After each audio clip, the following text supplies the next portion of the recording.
It started like any other evening. I was in the study, half-heartedly attempting to sort through months of neglected paperwork, bills, insurance documents, and a mess of receipts piled up over time. Normal things, or so I thought. I wasn't looking for anything in particular, just trying to impose some order on chaos. Then, tucked between the pages of an old file folder, I found it. A bank document, crumpled and slightly yellowed. At first, it didn't seem important, just another sheet of numbers. But as I read, a chill crept up my spine. It wasn't an ordinary bank statement. It was a loan agreement. Not just any loan either. It was a second mortgage on our house. Her name, clear as day, was scrawled across the borrower's line. Not mine. Not ours. Hers. My breath caught in my throat as I read it again to be sure. She had taken out a loan against our home, without telling me. The date on the document was 6 months old, meaning she'd been carrying this secret for half a year. I sat there, stunned, my hands trembling slightly as I held the paper. Why? What could she possibly need the money for? We weren't struggling financially. Sure, there were normal expenses and occasional splurges, but nothing that warranted this level of secrecy. A dozen theories swirled in my head, none of them comforting. Medical bills? Gambling debt? No, I would have noticed. I was always the one who managed our finances. Then a darker thought crept in, uninvited and unwelcome. Could she be hiding something? Someone? I fought the urge to march into the living room and confront her right then and there. She was sitting on the couch, her legs tucked under her, scrolling through her phone. She looked so calm, so ordinary, as if everything was fine. But everything wasn't fine. Not anymore. I slipped the document back into the folder, careful not to crinkle it further, and tucked it under a stack of files. I needed to play this smart. Confronting her now would only give her time to come up with a lie, to twist the truth into something that sounded reasonable. No, I needed to gather more information, to know exactly what I was dealing with before making my move. That night, as she went to bed, I stayed up late in the study. My mind churned with possibilities, but one thing was clear.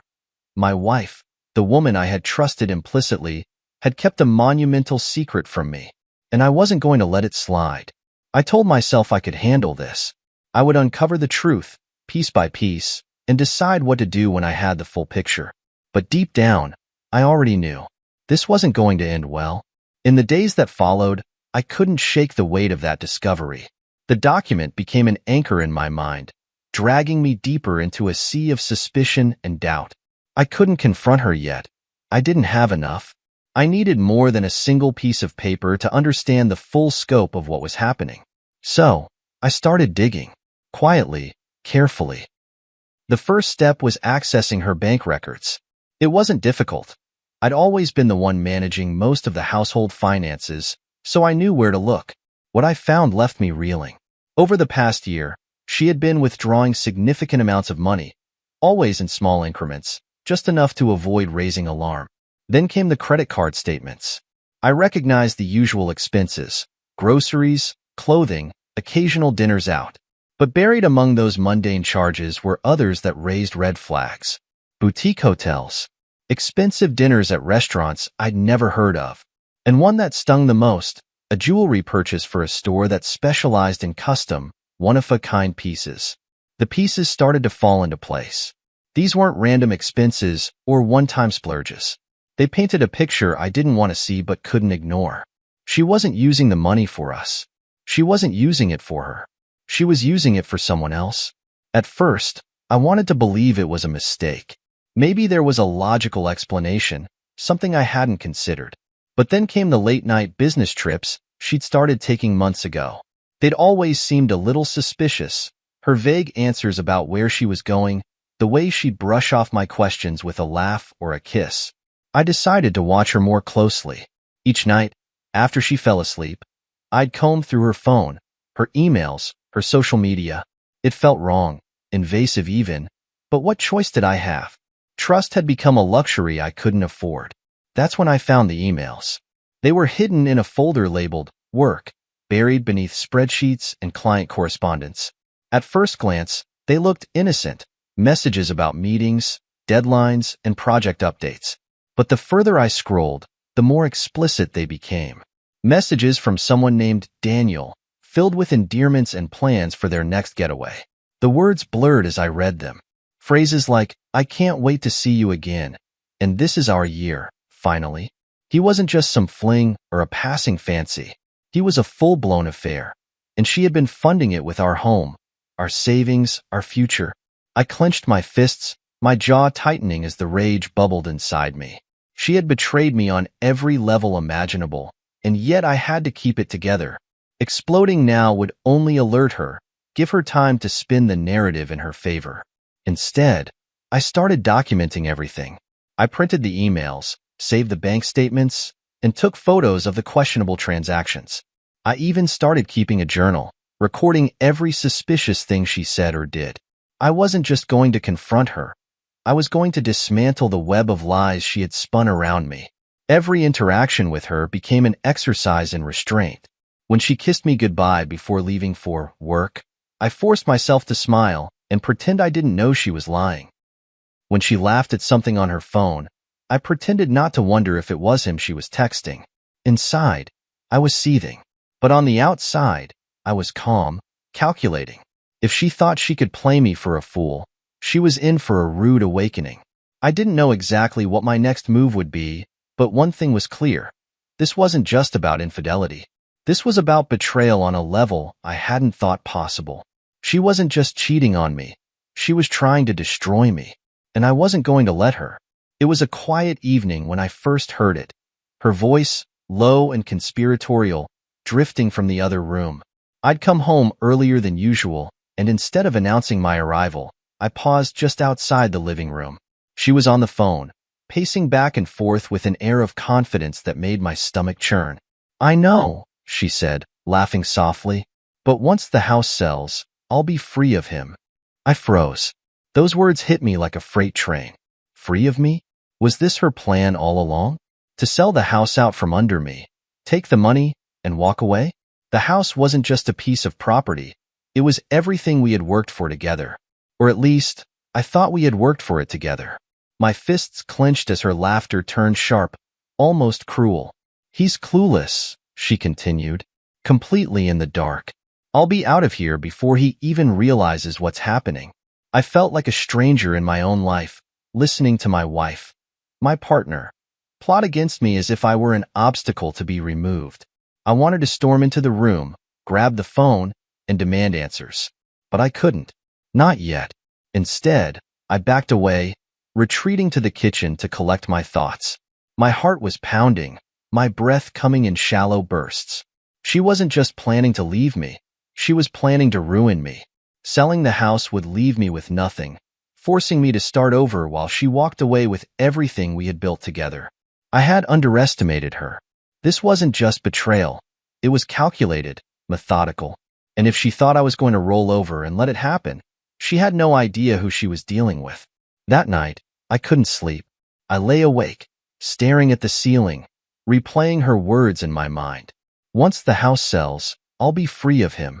The cruelty of it was staggering. How long had she been planning this? How much of our life together had been a lie? I needed to act, and I needed to act fast. I didn't just want to stop her plan. I wanted to turn it against her. If she was playing a game, then I'd play it better. The next morning, I called my lawyer. He was a sharp, no-nonsense kind of guy who had helped me with some business matters in the past. When I explained the situation, his tone became serious. "This is bad," he said, "but it's not impossible. We can fix this, but you need to be smart about it. No confrontations, no tipping her off." He was right. The element of surprise was my greatest weapon. If she thought I was clueless, then I needed to keep up the act. I had to be the loving, oblivious husband for just a little longer. Over the next few weeks, I quietly set my plan into motion. I started by tracking her movements more closely, noting every phone call, every meeting, every suspicious behavior. I reached out to a trusted financial advisor, someone who could help me navigate the mess she was creating.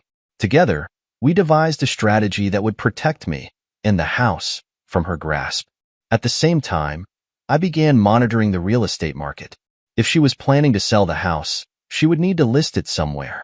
It didn't take long to find the listing, a discreet ad on a high-end real estate website. The description was polished, the photos carefully staged. It was clear she had already started working with an agent, someone who probably didn't know the full story. But I did. Every move she made brought me closer to the truth. Every lie she told became another thread in the web she was weaving around herself. She thought she was outsmarting me, but in reality, she was handing me everything I needed to dismantle her plan piece by piece. I overheard her on the phone again a few days later, this time with someone who sounded like her lover. "It's almost done," she said, her tone dripping with satisfaction. "Just a few more weeks, and I'll have the money. Then we can start over, just like we talked about." Her words lit a fire inside me. Start over? Not on my watch. As I hung up the phone after another call with my lawyer, a sense of calm washed over me. I wasn't just going to stop her.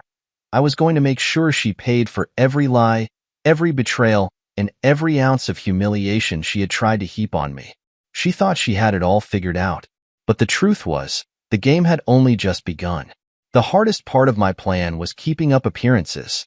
Every morning, I kissed her on the cheek, wished her a good day, and pretended I wasn't piecing together her betrayal.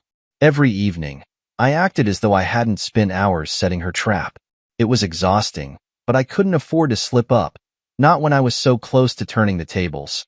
With the help of my lawyer and financial advisor, I began executing the plan. The first step was creating a shell company, an entity on paper that didn't appear to be connected to me. I gave it a generic name and registered it in another state to avoid any suspicion. This company would be the key to reclaiming what was mine. Next, I kept a close eye on the real estate listing. She was working quickly, eager to close the deal before I could catch on. What she didn't realize was that I had already intercepted her timeline. As soon as the house was officially listed, my shell company submitted a competitive offer, just high enough to ensure the agent wouldn't question it. I'll admit, it wasn't easy.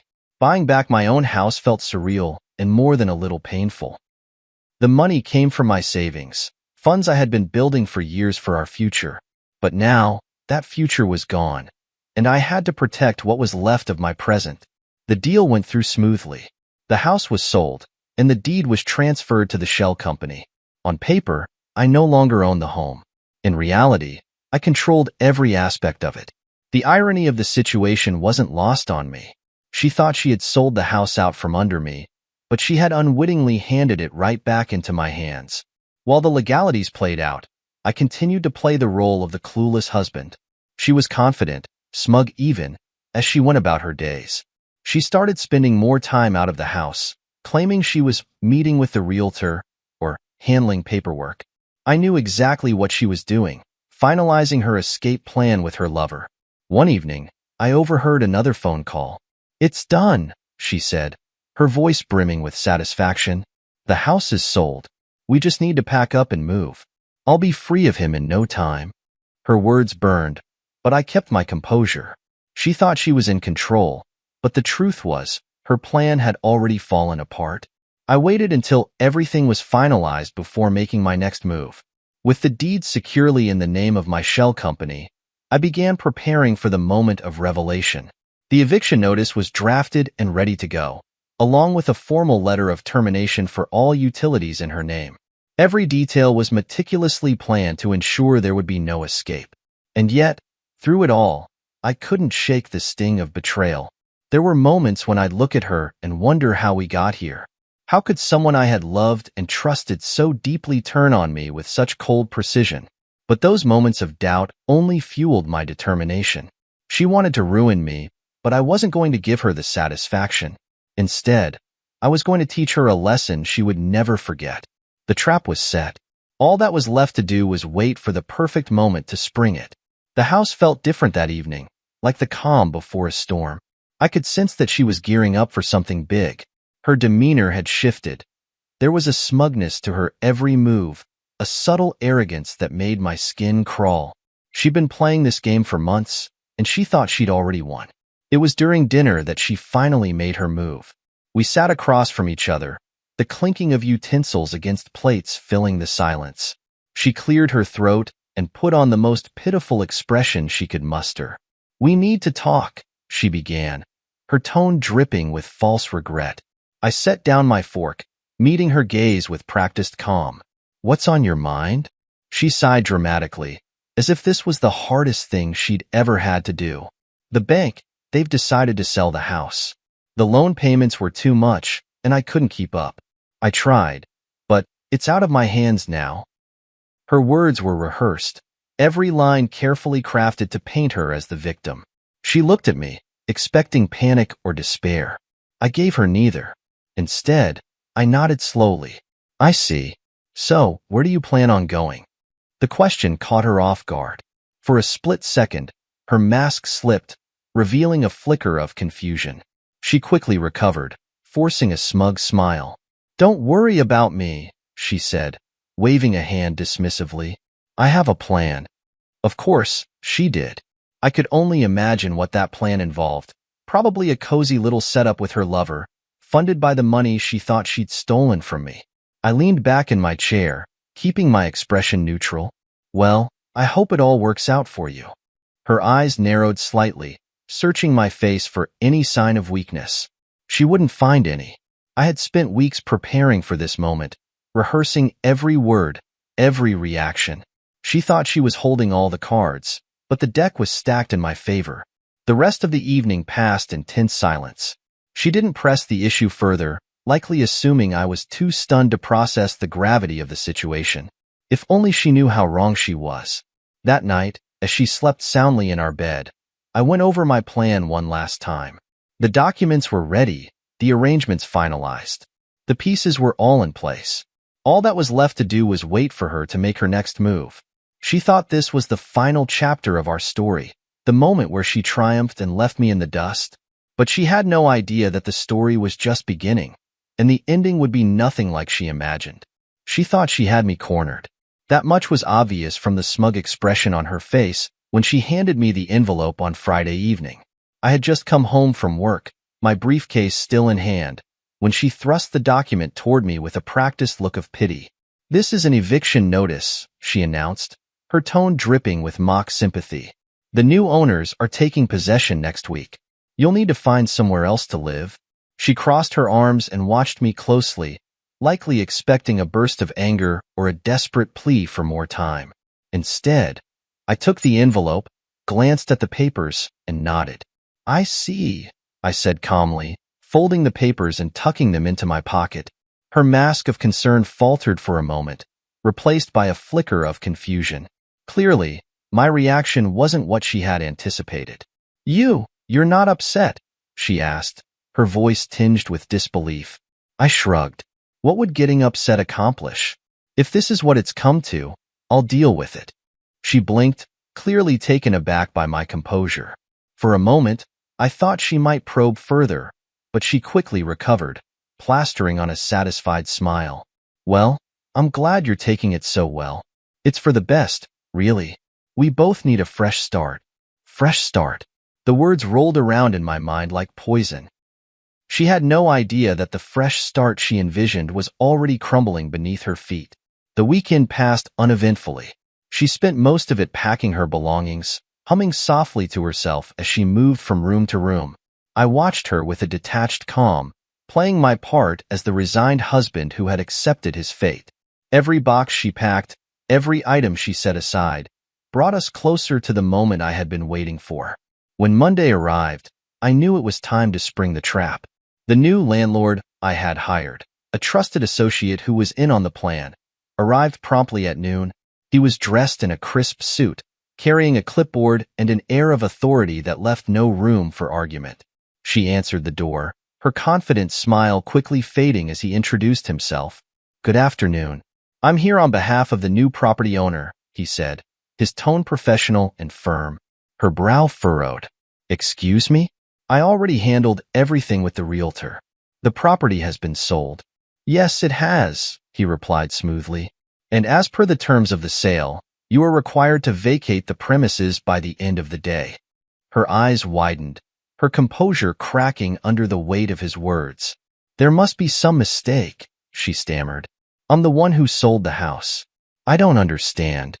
The man handed her a copy of the eviction notice, his expression neutral. There's no mistake, ma'am.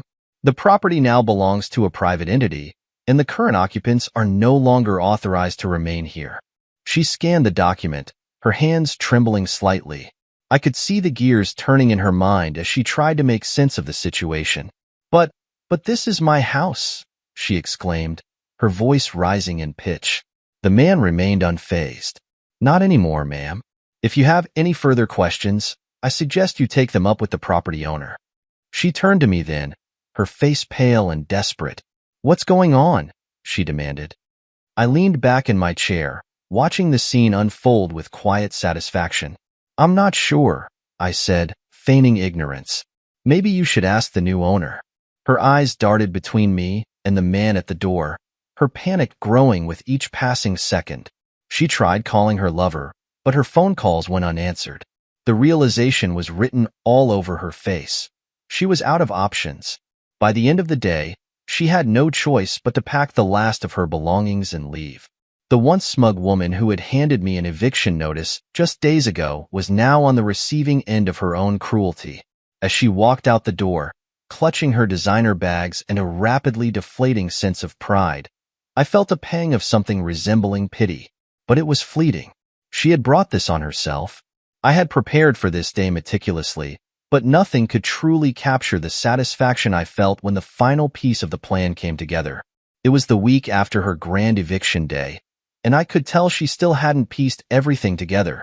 That, perhaps, was the most satisfying part, watching her squirm, clueless, as her perfect scheme unraveled before her eyes. On Tuesday morning, there was a knock at the door. I had timed it perfectly, ensuring I would be at home to witness the moment firsthand. She opened it, already frazzled from days of unanswered calls and futile attempts to contact her so-called lover. The man at the door introduced himself once again, his demeanor calm and professional. "Good morning. I'm here to finalize the transfer of possession," he said, holding up a clipboard. "I trust you've vacated the premises?" Her confusion morphed into frustration. "I already left, but I demand to know who the new owner is. This entire process has been a mess, and I need answers." The man adjusted his tie, his expression unflinching. "The new property owner requested a meeting with you. He wanted to address any concerns you might have." Her eyes lit up, a flicker of hope dancing across her face. She probably thought this would be her chance to negotiate her way back into the house, or maybe even sweet-talk her way into salvaging something for herself. "I'll meet him," she said quickly, her tone laced with a hint of desperation. "When and where?" The man stepped aside, gesturing toward me. "You're already speaking to him." She froze, her eyes narrowing in disbelief as she turned to look at me. For a moment, she didn't speak, as though her brain was struggling to process what she just heard. What is he talking about?" she stammered, her voice unsteady. I rose from my chair, taking my time as I approached her. "He's talking about me," I said calmly. "I'm the new owner. Technically, my company is, but you get the idea." Her jaw dropped, her face a mixture of shock and outrage. This has to be a joke?" "It's not," I said, keeping my tone even. "You wanted to sell the house, so I bought it. Well, my shell company did. Every paper you signed, every deal you thought you made, it all came back to me." Her face turned red, and for a moment, I thought she might explode. But instead, she laughed, a short, bitter sound that echoed through the room. "So this was your plan all along? To humiliate me?" "Not at all," I replied, my voice steady. "This was about protecting what was mine. You tried to sell our home out from under me, thinking you could walk away with everything. All I did was ensure you wouldn't succeed." Her eyes darted back and forth, searching for some flaw in my plan, some loophole she could exploit. But there was none. The trap had closed, and she was caught. "You can't do this," she hissed, her voice trembling with rage. "I'll fight you. I'll go to the courts." I shrugged. "You're welcome to try. But I have all the paperwork to back me up, not to mention a team of lawyers who are more than ready to handle whatever you throw at me. So go ahead, take your best shot." For the first time, I saw true panic in her eyes. She wasn't just losing the house. She was losing everything. Her lover had ghosted her, her scheme had failed, and now she was standing in the ruins of her own making. "You planned this," she said, her voice barely above a whisper. "You knew what I was doing all along." I tilted my head, a faint smile playing at the corners of my lips. "Of course I did. Did you really think I wouldn't notice? You underestimated me, and now you're paying the price." Her composure shattered then, and she let out a strangled cry of frustration. "You think you've won? You think this makes you better than me?" I stepped closer, lowering my voice. "This isn't about winning or being better. This is about justice. You betrayed me, lied to me, and tried to destroy my life. All I did was make sure you didn't succeed." She stared at me, her eyes brimming with a mixture of anger and disbelief. For a moment, I thought she might lash out, but then her shoulders slumped and the fight drained out of her. "This isn't over," she muttered, turning on her heel and storming out the door. I watched her go, feeling a strange mix of triumph and sadness. She had pushed me to this point, forced me to take steps I never thought I'd have to take. And now, as I stood in the home I had fought so hard to protect, I realized something important. I wasn't just reclaiming the house. I was reclaiming my life. The door closed behind her, and with it, a chapter of betrayal and pain came to an end. She was gone. The door shut behind her with a loud finality, and I stood there for a moment, taking it all in. For months, she'd been weaving her web of lies, plotting and scheming.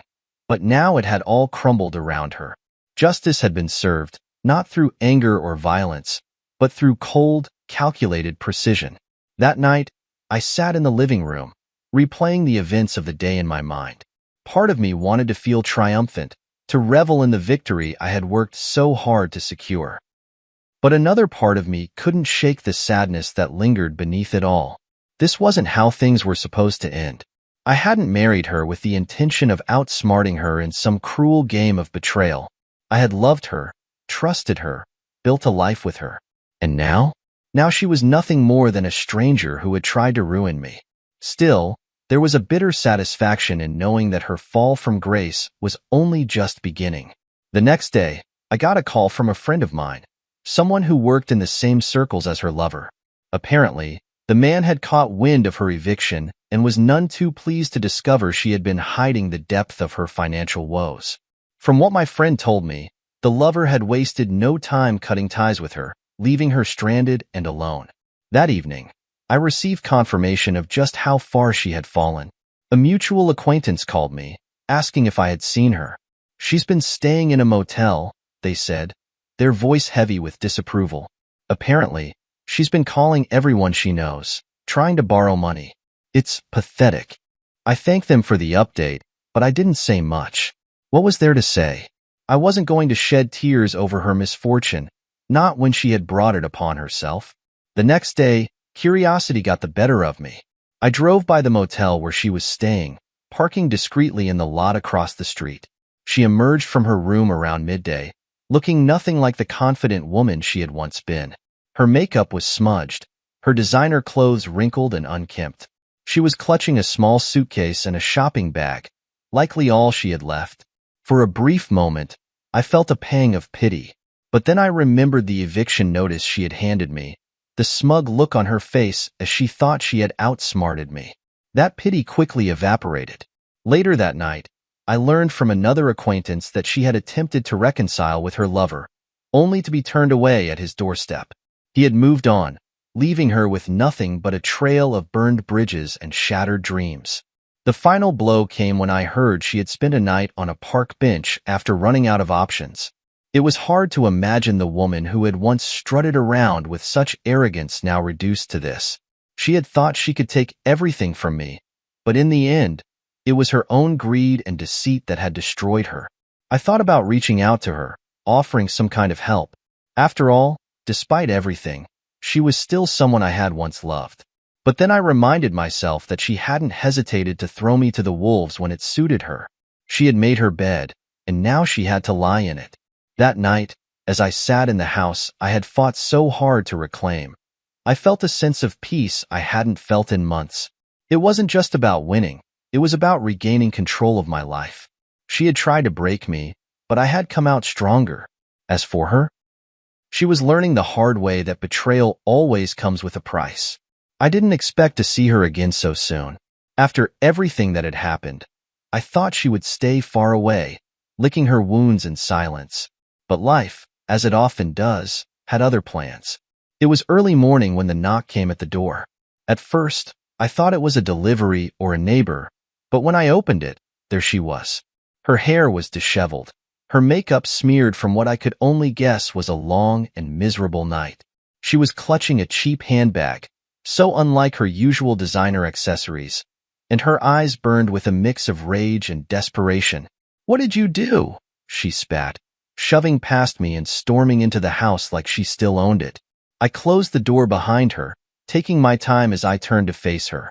"Good morning to you, too," I said calmly. "Don't play games with me," she shouted, her voice echoing through the living room. "You know exactly what I'm talking about. How did you do it? How did you get the house back?" I leaned against the wall, crossing my arms. "You mean, how did I protect what was mine? It wasn't that hard, actually. You underestimated me. That was your first mistake."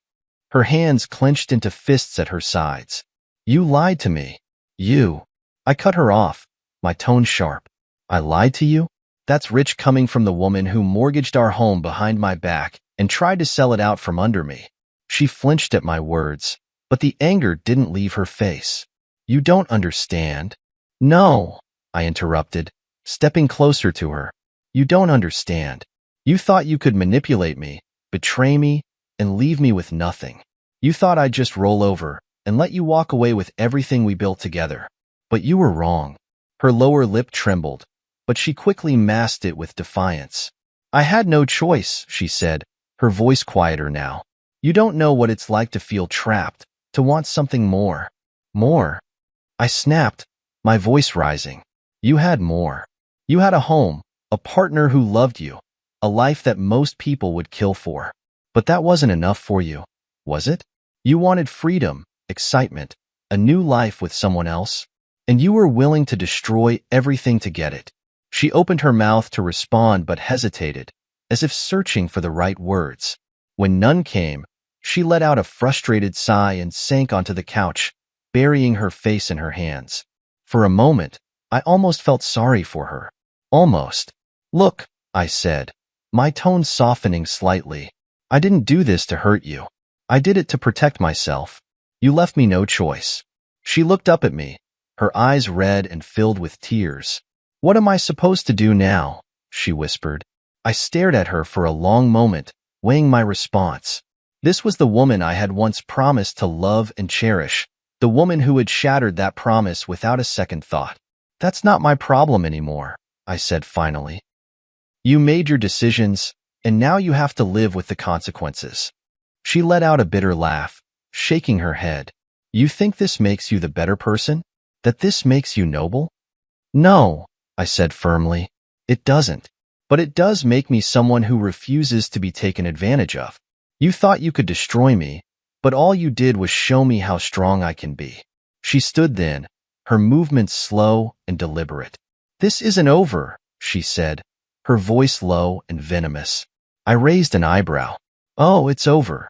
For you, at least. You're not welcome here anymore. The next time you knock on this door, I'll call the police." Her face twisted with anger, but she didn't say anything else. She turned on her heel and walked out, slamming the door behind her. As the silence settled, I felt an odd mixture of emotions. Relief, certainly, but also sadness and exhaustion. This confrontation had been inevitable, but it still hurt to see how far she had fallen, and how much damage she had caused along the way. But I couldn't dwell on it. I had done what needed to be done, and now it was time to move forward. She was out of my life, and for the first time in a long time, I felt free. In the weeks following that final confrontation, the house felt quieter, calmer, almost as if it had exhaled a sigh of relief. The tension that had loomed in every room for months was gone, replaced by a strange sense of peace. It was still the same house, but it didn't feel like it belonged to her anymore. I wasted no time reclaiming it, both literally and symbolically. The first thing I did was change the locks, not just to keep her out, but to close the chapter entirely. Then I started renovating, one room at a time. Every wall she had decorated, Every piece of furniture she had chosen, it all had to go. I wanted a fresh start, a house free of her fingerprints. It wasn't just about the house, though. It was about reclaiming my life. For too long, I had let her betrayal consume me, define me. But now, with her gone and the house legally mine, I could finally breathe again. I filed for divorce shortly after our last conversation.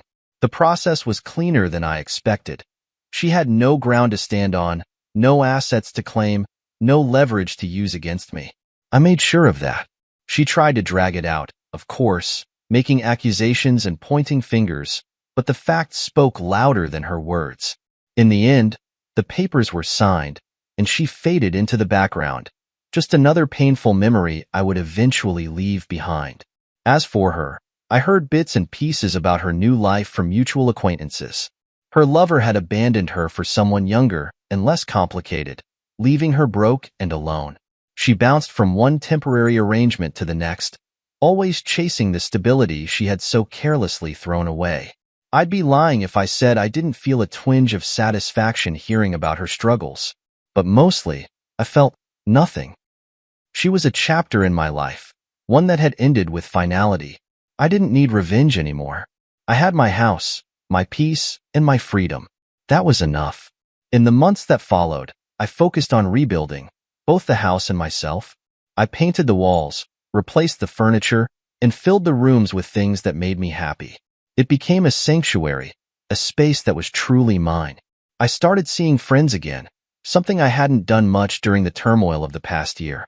I reconnected with people who had been quietly supportive, waiting for me to emerge from the storm. Their kindness reminded me that I wasn't alone, even when it had felt that way. Eventually, I began to entertain the idea of dating again. It wasn't about replacing her. It was about rediscovering the parts of myself that had been buried under her lies and deceit. I took things slow, cautious but hopeful. One evening, as I sat in my newly renovated living room, I reflected on everything that had happened.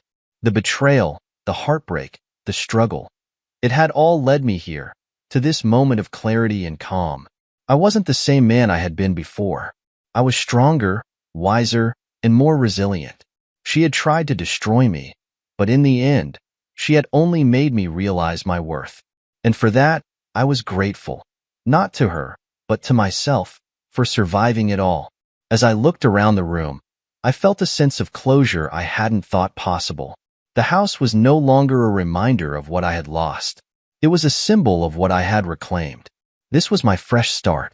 I thought I'd heard the last of her after she stormed out that day, but life has a way of delivering unexpected updates when you least expect them.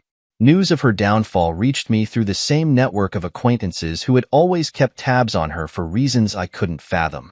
Maybe it was morbid curiosity, or perhaps a shared sense of outrage at what she tried to pull. Either way, I listened with an odd detachment, like hearing the story of a character in a play I no longer had a stake in. The first cracks in her life appeared shortly after our confrontation. She'd leaned heavily on the man she'd mortgaged our house for, her lover, Daniel. But what she hadn't realized was that Daniel was never in it for the long haul. He'd been enjoying her attention, her gifts, and the money she funneled into their escapades. But the moment she had no more to give, he cut ties. One of my acquaintances saw the entire scene unfold at a cafe downtown. She'd shown up, probably hoping to patch things up after their fallout. But Daniel didn't even bother with an explanation. He dismissed her with a few cold words, leaving her standing there, stunned and humiliated. From what I heard, she didn't take the rejection well. Her attempts to rekindle their relationship quickly turned desperate. She showed up unannounced at his apartment, but he refused to let her in. The landlord had to intervene after she stood outside for hours, causing a scene that ended with the police being called. Her reputation, already shaky, took a nosedive after that. Word spread quickly among their social circles about her antics. She became a cautionary tale, a woman who'd gambled everything and lost it all. Her financial situation worsened rapidly. With no savings, no steady income, and no assets to her name, she began reaching out to old friends and acquaintances, begging for help. Some lent her money out of pity, but most turned her away. The bridges she'd burned over the years had left her with few people willing to come to her aid. The final blow came when I learned she'd been evicted from yet another place. This time, it was a shabby one-room rental on the edge of town. Apparently, she hadn't even been able to scrape together enough to cover the deposit. She left with nothing but a few suitcases and whatever dignity she had left, which, by all accounts, wasn't much. I heard she spent a few nights sleeping in her car before it, too, was repossessed. After that, she disappeared from everyone's radar for a while. One day, I happened to see her while running errands in a part of town I rarely visited. She was sitting on a bench near a bus stop, staring blankly into the distance. She didn't see me, and I didn't stop to say anything. But even from a distance, I could see how much she'd changed. The polished, confident woman I had once known was gone. In her place was someone gaunt, tired, and utterly defeated. For a moment, I felt a pang of sympathy. Despite everything she'd done, it was hard to see someone fall so far. But that moment passed quickly, replaced by a grim sense of justice. She had made her choices, and now she was living with the consequences. I never saw her again after that. I sometimes wonder what became of her, whether she found a way to rebuild her life, or if she continued her downward spiral. But those thoughts don't linger long. I've moved on, and she's nothing more than a closed chapter in my story.